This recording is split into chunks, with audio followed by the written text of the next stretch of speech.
Well, hello there, happy Thanksgiving. If you've got the jitters because you're hosting, I know why. It's the pressure of the turkey. You want to do it well, it's the centerpiece. I got the trick for you. A dry-brined spatchcocked turkey. What does that even mean?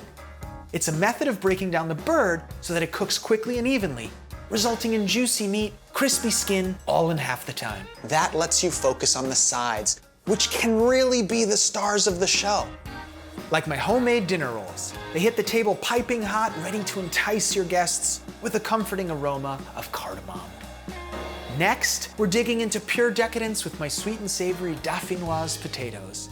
Fancy name, a simple preparation. Layered with cheese and cream and baked until bubbly. Then we've got roasted Brussels sprouts, charred to perfection, tossed with bacon jam. Yeah, you heard that right. And finished with a sprinkle of pomegranate seeds. Finally, to cut through all the richness, I've got a bright and refreshing citrus salad drizzled with fresh herb oil.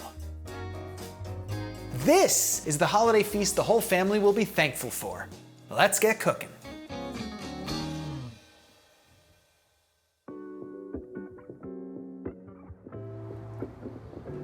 It's obvious that making the turkey is the highest pressure point of Thanksgiving because it's the centerpiece, and I've messed it up. I'm sure you have too. We're gonna cook it in a way that really takes all of that pain and anxiety out of it. It's called spatchcocking the bird. We'll break it down, cover with a dry brine, and let it rest overnight. The result is a juicy, perfectly cooked turkey that takes the pressure off on Thanksgiving Day. We've got salt, dried thyme, a very autumnal flavor. We're gonna put that in there. The dried has a lot more intensity than the fresh stuff. It's gonna distribute more evenly. And then we have sage, which is one of my all-time favorites. These two together, I really do find to be those wintry, woody herbs. They're fabulous. How many twists of the mill? I don't know. 1, 2, 3, 4, 5. And we can mix this around with a little spoon. Sometimes I like to use the back of a spoon.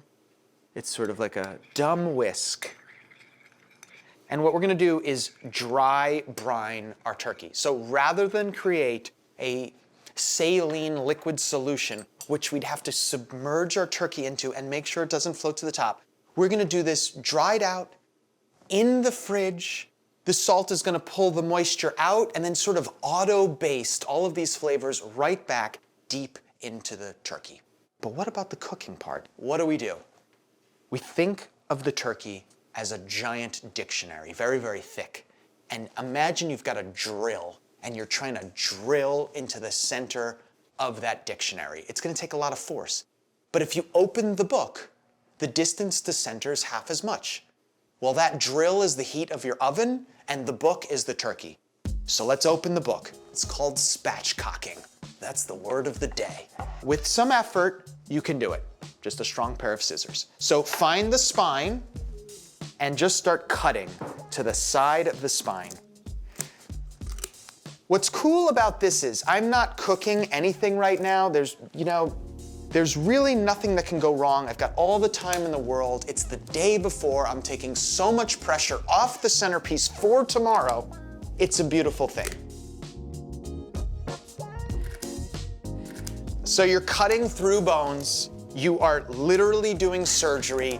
It's not elegant. You're gonna have to use force. I like a small pair of shears like this because it really does have, good force on it.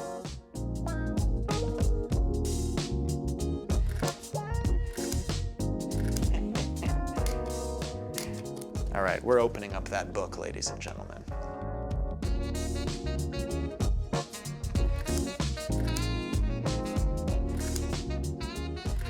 Ah, there she is. All right, you can put this in the freezer. You can add this into your stock when you're making your gravy. Okay, we only gotta do one more thing, and that is break the breast bone. So what we're gonna do is we're gonna flip it around. Turkey comes up, turkey comes over. Get these thighs outward as much as possible. I'm gonna push this down nice and flat.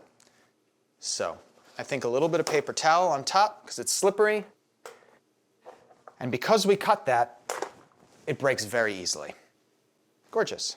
So now what we've got is a turkey that's going to cook more evenly, it's gonna cook more quickly, and it's gonna cook with more assurance in your mind that it is cooked through.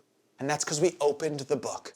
All right, let's start seasoning it. Let's flip her back over. Let's do the bottom side first. Just keep it dry. So with 5 minutes of work, I am making tomorrow's cooking process easier and probably more delicious. Let's take about half of our brine, just come from a height, and just start working around. Smells great. It's also easier for the salt and spices to penetrate to the center because the distance is halved once again. Okay, coming over, da-da. I feel like we need a turkey theme song. Da-da-da-da-da, da-da-da-da-da.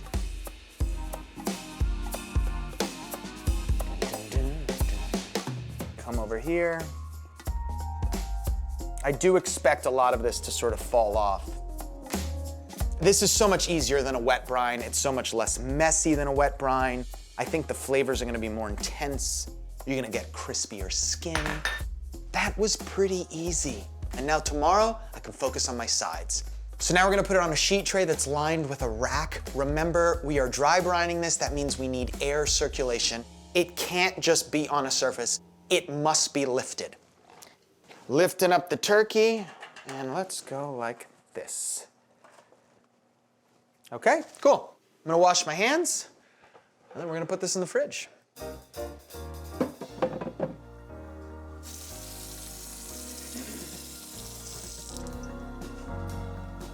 Okay, into the fridge, uncovered for at least 12 hours. And tomorrow we'll focus on our sides, starting with homemade cardamom dinner rolls that I serve hot out of the oven.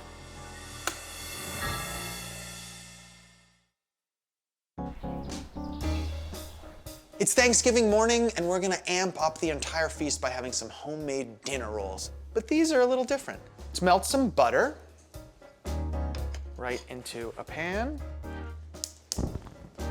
Dinner rolls are delicious. The ones we're making today are enriched. That means it has egg, it has butter, all of these flavors that amp up the awesomeness. So the rolls we're making today have cardamom seeds in them. This flavor will create a bright and spicy top end, and I just feel like that's so nice for an enriched bread and for such a rich feast, because it cuts through. And we're gonna use some buttermilk. Let's get this going here. All right.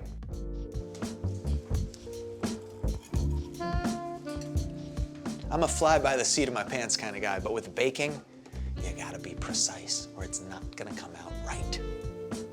Into the buttermilk, we have 1 chicken egg. Beautiful. And we'll whisk it up.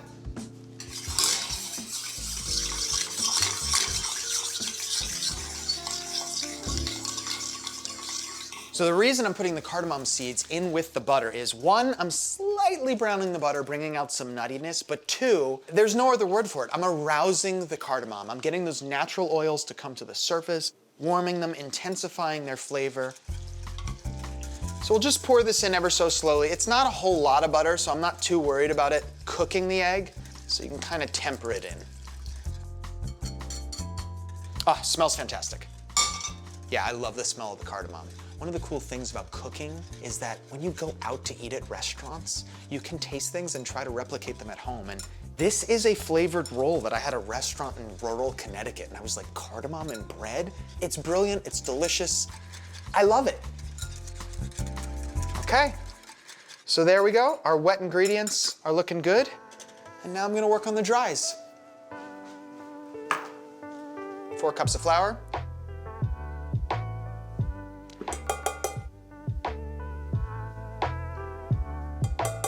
Beautiful. We're gonna go with 1/3 cup of whole wheat.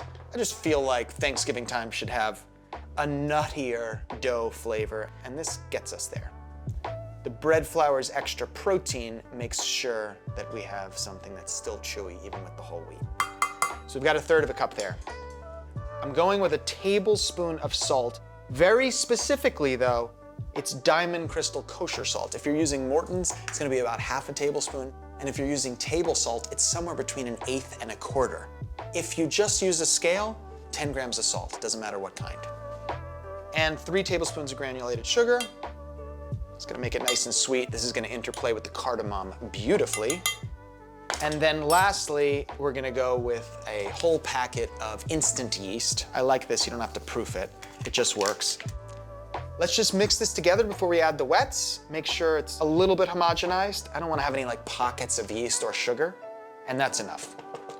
So we'll put our dough hook attachment on, and coming in with our wet ingredients.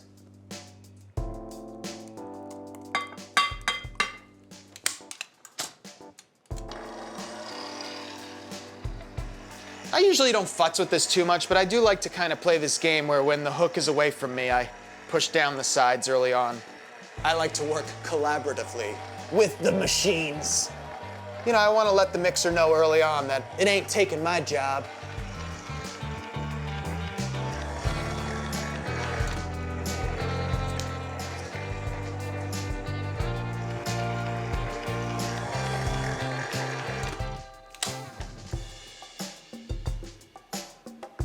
So that's looking really nice.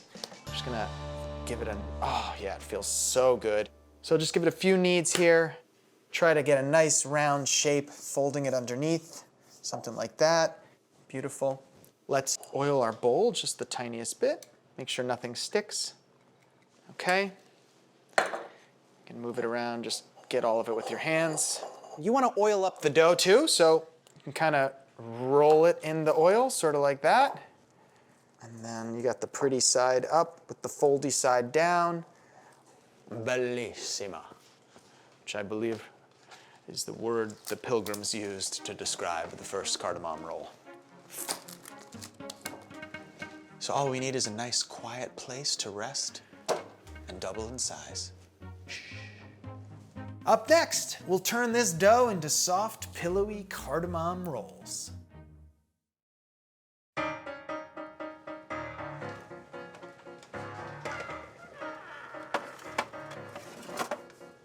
The dough has risen, rested, it's doubled in size. Our turkey's coming up to room temperature. You want to do that for about 45 minutes. You can take a look and see all the spices have moisturized and distributed. This is gonna be great. Now let's make some dinner rolls. So we want 12 equal sized balls. And again, I'm trying to push you all towards the gram scale. So here's a perfect example. If I weigh the whole thing and divide it by 12, I know what I need. So we're at 1,050. Let's go with 85 each. We can kind of cut it in half. And then we can try to make 6 equal guys here like this. And then make sure they're 85. So let's see. Boom. Way too heavy. Cut off a bit. Great. Boom. Go again. I'll take it. You could be within a gram or two, it's fine. All right, my math was good enough that that's my excess. Gotta love it. Now, let's solidify these perfect balls. So we can kind of flatten each one out, and we're gonna hand knead each of them. So maybe fold it, push it, fold it, and there's 2 ways you can make a dinner roll. One is you can sort of do what I like to call the internal volcanic method, where you take your thumbs and sort of push them up and in while folding the sides down and pinching this all together, creating some surface tension. That looks nice, yeah? The other way is the French technique. So you kind of do the same thing, and then you put it ugly side down and create a cage with your hand and sort of roll it around the palm, and the ball is being stretched, and that also works. So there we are. Let's oil up our parchment pan here a little bit, and just make sure nothing sticks on the bottom. Just go like that.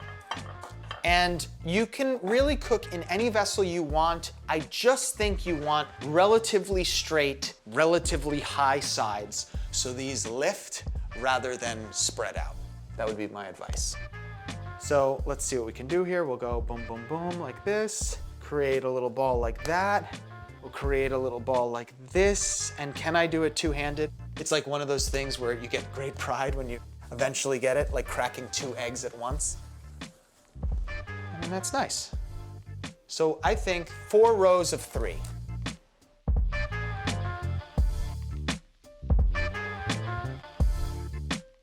So these are looking really great. These are gonna rise in proof a little more. Just make sure you cover it real tight so they don't dehydrate. And that's where we're at. I'll see you boys in a moment. The bird has rested for about 45 minutes, which means it's gonna cook more evenly. We're effectively gonna make a little trivet to sit it on, so 2 celery stalks, some rosemary leaves. Think of it as the kindling beneath the fire, but also think of it as aromatics that are gonna steam underneath the turkey and infuse freshness up and out. That's what that is. All right, I'm gonna go from the turkey legs. I'm gonna lift it up. I'm gonna put it on like that. And I'm gonna just try to nestle everything the best I can. Remember, moisture is the enemy of crispiness. So, we just wanna dab it here. We put all that salt on it. It has been air drying, but there is new moisture that's always coming to the surface because of the salt. Let's just get that off there so this skin can become golden, brown, and crispy. All right, let's wash the hands.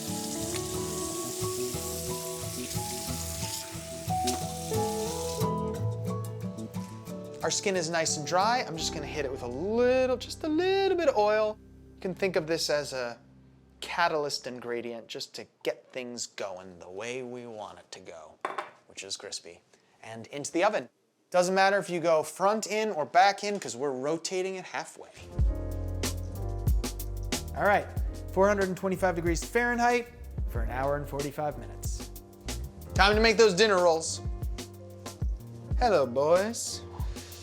All right, check them out. They've had a nice little nap. They've doubled in size. They are squeezing together and being forced upright, which is a result of having a high-sided pan, which is very important in this recipe. And just to make them extra special, we'll egg wash them. Give you that beautiful golden outer layer. It also encapsulates a little more moisture inside of the dinner roll. That's just a result of the egg creating an impenetrable steam cap. Okay. Beautiful. These rolls are going into the oven 15 to 25 minutes or when they look perfect.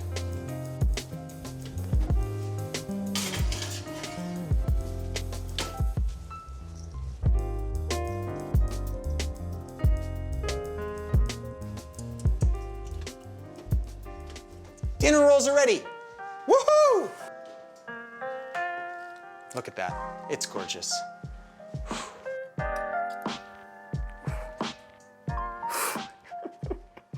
Very hot.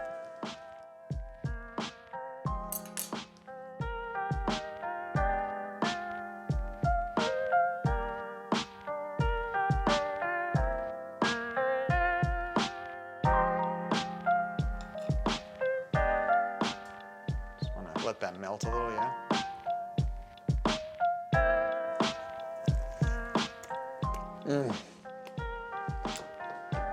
Steam shower. Hot, delicious, cardamom-y, nothing better. So moist. It's just so much more special with homemade dinner rolls. Every time. Who can argue that? The turkey's in the oven, the dinner rolls are fantastic. Next, we got the sweet and savory Dauphinoise potatoes.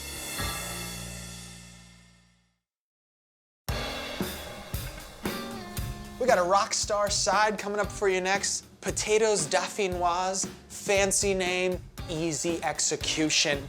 It starts with some garlic. I'm just gonna take a clove, smash it in my fingers, and literally perfume the bottom of the pan with it. Like a Spanish pan con tomate, I want to get the essence of the garlic on the pan. Do the sides, break up that clove, get those essential oils. You'll feel it, it happens. And believe it or not, this makes a huge flavoral difference. in the dish. So that's what we got. And now we'll take some butter and we'll grease the pan, which has just been garlicked. Something like that.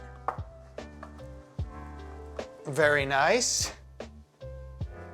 And we're gonna start shingling in some potatoes. So I've got some thinly sliced russets here. You could do this on a mandolin, you can do it by hand. You really just wanna make sure they're roughly the same thickness so that they cook evenly. But we're gonna do a nice variation here. Now, how does this differ from a potato gratin? I'm so glad you asked. I would say a main difference is garlic, but does it really warrant an entirely different name just for having, you know, a clove of garlic rubbed on the bottom? I don't know. I guess the French need that separation of potato and garlic in their vocabulary. I like it, and it is so delicious, and it is quite easy. I don't want to see the floor of the pan at all. Just want to patch it up. Don't need to be too precious about it. We'll hit it with some salt. Potatoes can take a fair bit of salt. All right, and we'll go in with some Gruyere cheese. I'm gonna go with 3 layers here, so do everything in the thirds amount. And we've got thyme. I'm gonna take a third of it, and we will just pull the leaves over top like this. The tender stems can fall, that's okay. The stalks should not be in there. Classic Thanksgiving flavors here, aromas of love and caring. They're all in there. Okay? And some cream. Third of what you got. So we got a good first layer here. Let's get some sweet potatoes going on the second layer. This is an innovation that brings both variance in flavor, but also in color.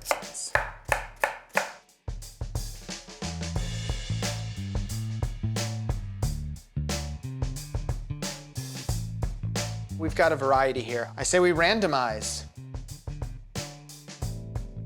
So,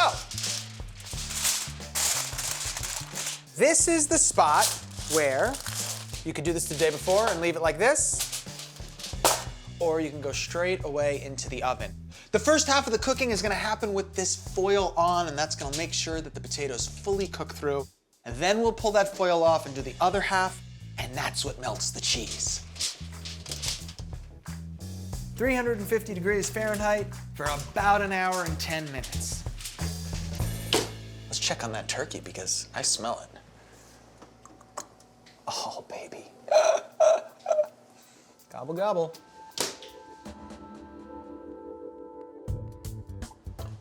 Right? You know what? I think our potatoes are ready. All right. Mamma mia.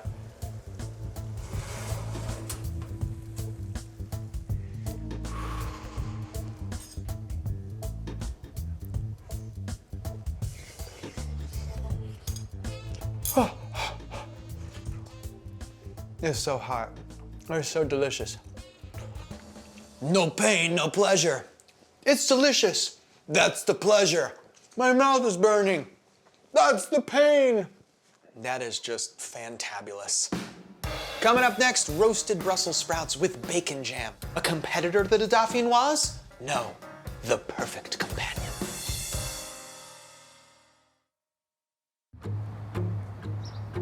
Our Thanksgiving feast is shaping up beautifully. Now it's time to check on the bird. Got all this nice turkey schmaltz. It's sizzling. That is extremely satisfying. Molto bene. Okay, let's get going on the roasted Brussels sprouts with bacon jam. A delicious dish that'll change your mind about Brussels sprouts. And these are not your grandma's Brussels sprouts, literally, because when your grandma used to make them, it was a different vegetable. I kid you not. They have bred the sulfur out of the Brussels sprouts. Just like we've got seedless watermelon now, just like we have tangelos and Meyer lemons. So, if you've never had a Brussels sprout, olive oil, and you've been told that they are not good. You are literally dealing with information that is 50 years old. It's time to try Brussels sprouts if you haven't yet. And to my baby boomer friends, if it's been a while, I think you should revisit them. Salt, olive oil, mix them around with your hands. Really get that everywhere. The olive oil is gonna give some nice flavor, but it's also gonna transfer the heat from the oven, making a nice crispy bottom. So we gotta make sure those cut sides are nice and oiled up, okay? You're gonna start flipping them cut side down. So that's what we're gonna do. Absolutely fantastic. Let me get all this oil off my hands and then we'll stick those in the oven.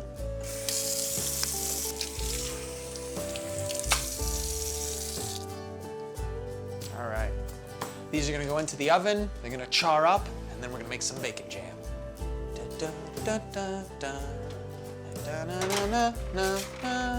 Brussels sprouts in, let's make that jammy bacon. So get the thickest cut bacon you can find. Super sharp knife, you should be able to work through it relatively quickly. I think a smoky bacon is an opportunity to infuse some more flavor into it, so go nuts. Just make sure it's thick. Gotta get that bacon thick. Into a cold pan. There are few instances in cooking where you want the pan to be cold, but this is one of them. Because it's about giving the bacon time to slowly melt its fat from within, shrink in size, and then it'll crisp up really no matter what temperature you've got it at. All right, so I'm moving that around a little bit. While that starts rendering, let's cut up some onions. I'm gonna go thin and long. So we'll cut off the ice caps. We'll go through the pole, and then we'll cut thin strips.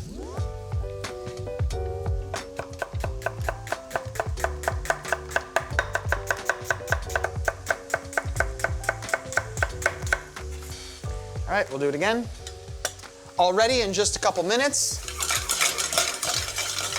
the bacon is smoky, it is starting to release its fat. That is known as rendering, but I like the Italian word more for it.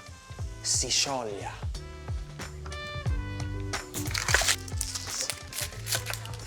Okay, I try to be sometimes. Yes, yes, yes. Okay, here we go. Ah, the eyes. My nemesis has returned with a vengeance. Every time. It's brutal. I will now stand to the left-hand side. You just gotta monitor it. There is so much fat in bacon, and when you cook it this way, it melts out. And what you're looking at right there is pure bacon fat, in which we will cook the onions. And that's what makes the jam fantastic. I'd say the bacon is like 80% of where we want it to be. It's gonna get cooked down in the jam, so this is the perfect time to pull them out so we can start on our onions. A slotted spoon will do. Onto some paper towel. Although, honestly, if you didn't have paper towel, it's okay. There's so much fat in this anyway. Okay. And power all the way up, onions in. A fantastic sizzle, pure, homemade, rendered bacon fat. Thanksgiving is definitely not the time to be on a diet, and even if you're not a bacon eater, you should cook this just for the aromas that waft throughout your home. All right, we're gonna get some salt in here to open up the pores of the onions so that they release their water and start reducing down.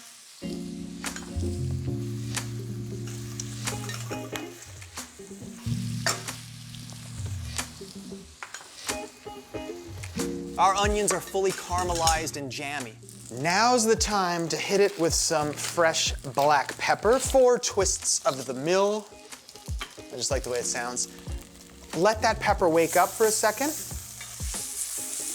You'll smell it right away. It's remarkable, but doing that before you deglaze makes a huge difference. So, fatty, salty bacon, onions cooked in fat, heavy flavors. We need brightness. Apple cider vinegar.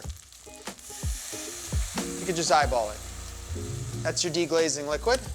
And then with a flat-sided wooden utensil, you can scrape that around and get all the bits off the bottom. Now some honey to balance out all that acidity. And with that, we'll return our bacon to the pan. So here we go. Boom.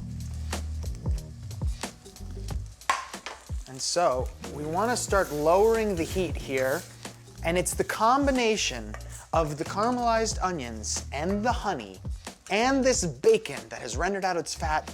It's all those things that makes this a jam, plus a little more cooking. We can chill now.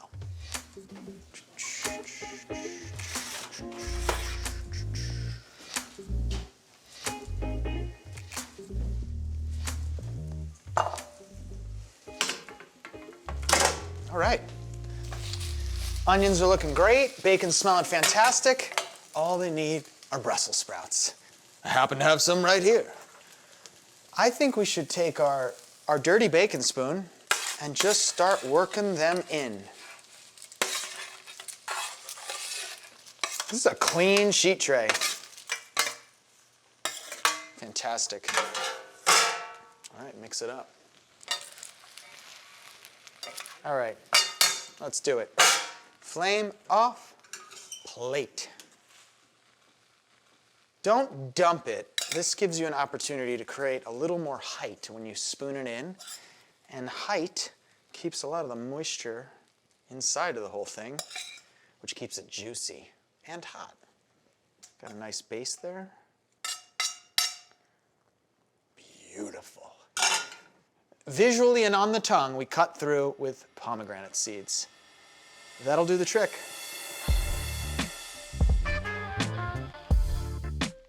What we have here are not your grandma's Brussels sprouts. Let's see how they are. Delicious. Every child would love this. Bacon onion jam. Look at that. That makes it. Delicious. I don't know who's not gonna like that. But for the people that want something that's even lighter, we got a citrus salad with herb oil coming up next.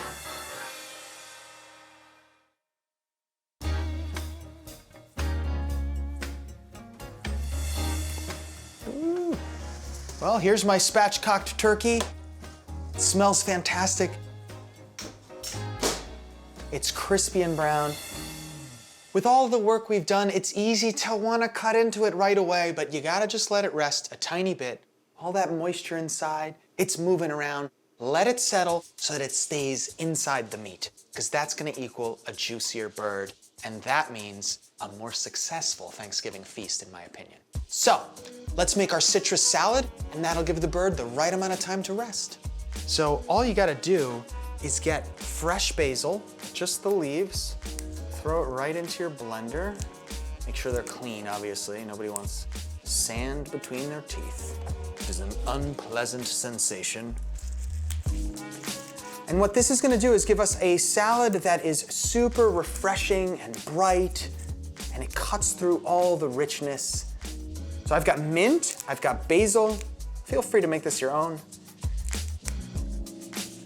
Just as long as you do fresh oil, as long as you have fresh leaves.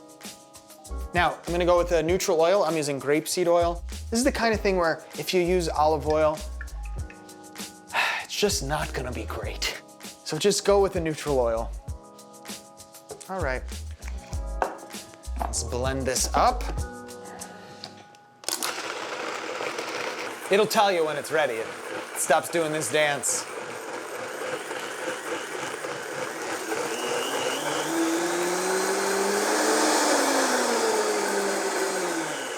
Really, the goal with this is to get it fully blended in the shortest amount of time possible. Because herbs oxidize, they turn black, and what we want is to get the most green color possible. Now, there's a lot of water in here, so we're gonna cook it out. Full blast. Effectively, I'm gonna fry the water out of the fresh herbs. Before you know it, the sound will change. We can strain it, and we've got an awesome, beautifully colored herb oil. Got Got a variety of citrus here. Oranges, tangelos, grapefruit. Here's how we're gonna deal with it. You're gonna go end, you're gonna go end, and then you're gonna come down, trying to get all the pith away. Sometimes I can get it in one swoop, down and around the sides. That's pretty much it. We're not gonna supreme, which is way too fussy. Beautiful. We're just gonna get nice slices, so here we are. Maybe 5 per. Don't make them too thin. I want a meaty piece of citrus. I think everybody else does too. That way you really get that pop of freshness, and that's what this salad's all about.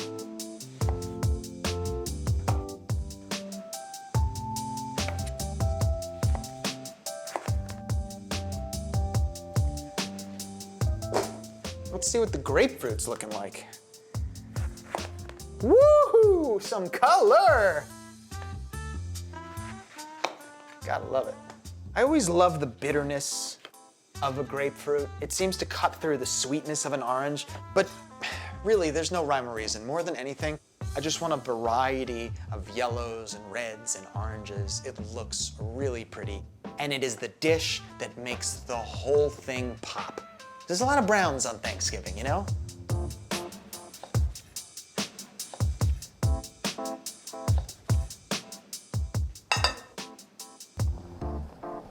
So, just go for it. Get some oranges like this, maybe some more grapefruit. Really don't try to be too symmetrical with it because it starts to look cheesy. You can layer them a little bit. Don't go too deep. If it falls apart, that's okay. Fill some gaps. I really like the way that looks. All right, some Fresno pepper. You want that red pop. You want a little spice. I think you want, I don't know what you want, but if I were you, I would want you to want this red. I'm not gonna devein. I'm not going to de-seed. I'm just gonna try to get some thin slices. And I want to keep them big because that way the people that want to avoid them are able to avoid them easily.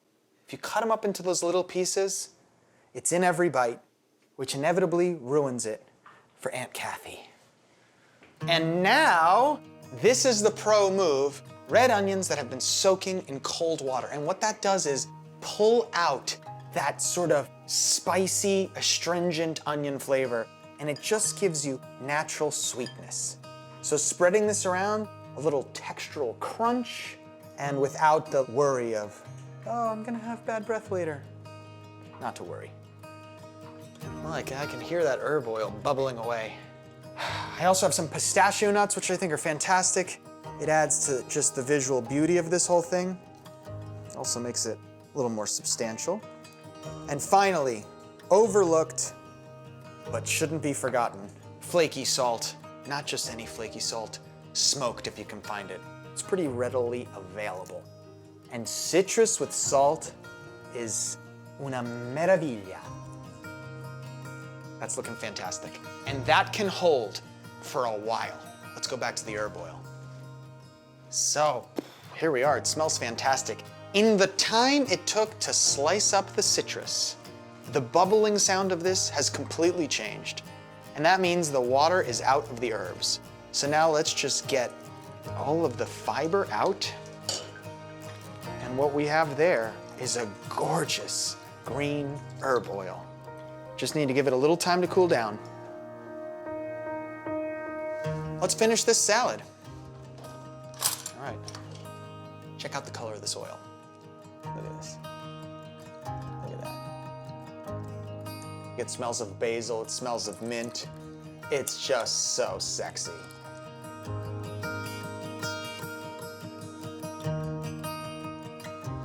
That's your citrus salad with herb oil. Gotta try it. Get a little piece of orange here, some oil, a little pistachio, an onion. I want a Fresno. Here we go. That's a good bite right there. And you can see why trying to make big pieces is advantageous here.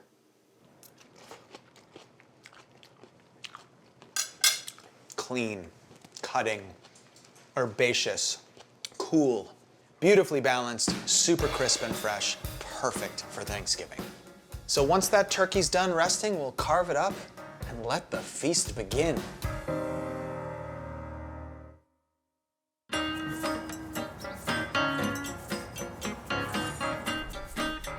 We've got a heck of a feast here. All we gotta do is carve the turkey, and when you spatchcock a turkey, it kinda lets you know how it wants to be carved. So if you just take the leg, you can see right here, it wants to go this way, and so we will do just that. Literally, it's just skin, boom. Thigh and drumstick. You wanna turn it into a drumstick and a full thigh? We can go like that. We can go like that. All right, other leg, it's coming right off, like it's literally falling off the bone. It's so good. Okay, and we'll come right there.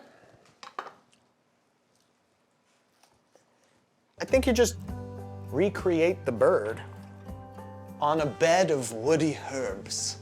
Okay, coming in on the wing. You want to keep as much breast, well, you can open the wing a little. Woo! Hot! Okay, we got a wing with some meat on it. We got another one over here. I'm gonna, hot. There it is. All right. Woo! All right, so we've got the breast going this way. Now we want to be very delicate with the skin. So if this is the center, we're gonna go just to the side, gently cut in, trying to leave the bone in the center. Carve it down and away. Oh, someone smells the turkey. Coming in from the bottom. Okay, we got a breast here. There we go. Woof. Big chunks like this, like this.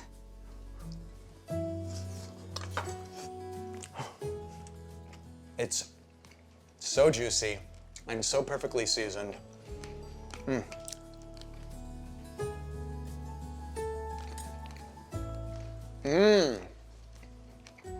It's so tender and fantastic.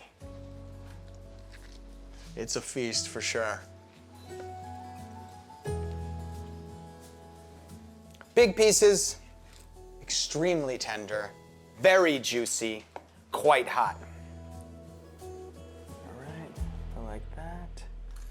Listen, there's nice big pieces, there's a lot of skin, it's all delicious. Don't worry so much about trying to be like Martha Stewart, because the taste is all that matters. We've got our dry brined spatchcocked turkey, and that made the cooking of the turkey a lot easier. Let me tell you, it's delicious. I was able to focus on the sides because of all my freed up time, like the cardamom dinner rolls served with butter and olive oil, the oven roasted Brussels sprouts with bacon jam and pomegranate seeds, the sweet and savory Dauphinoise potatoes, fancy name, easy execution, delicious flavor, and of course the citrus salad with herb oil. You got fresh, you've got comforting in these two, you've got a dinner roll to mop it all up, and you got the classic turkey. Crispy, herbaceous, juicy, succulent, easy. And she's back. Good girl. Have a good one.